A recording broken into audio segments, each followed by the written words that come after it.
Keeping the doors open, First at 10 in Arkansas Hospital is hoping to give another hospital a boost that has taken a financial hit. Good evening, I'm Chris Carter.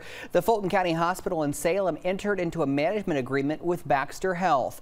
The county judge said the hospital's finances had become so much of an issue, it even had to take a bank loan out to make payroll. Hayden Savage went to Salem to get an update on what has happened since the agreement.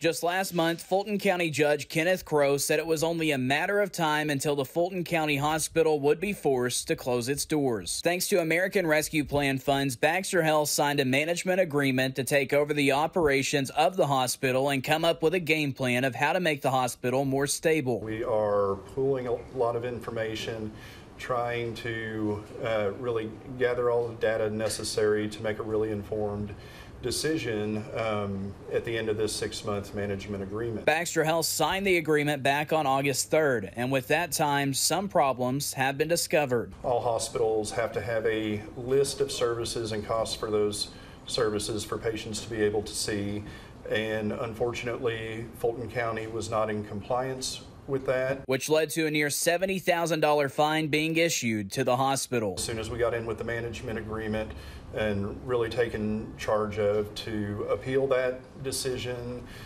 get in front of an administrative law judge and work with CMS to resolve the issue. Other than that fine, Baxter said things were about as expected in the hospital. We haven't seen any big surprises yet.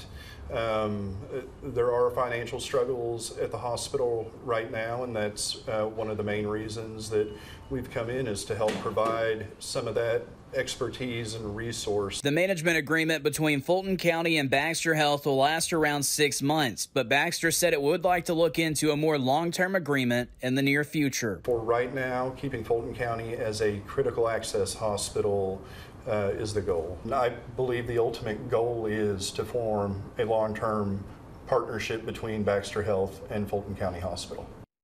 Baxter Health said turning the Fulton County Hospital into a rural emergency has not been ruled out of the equation.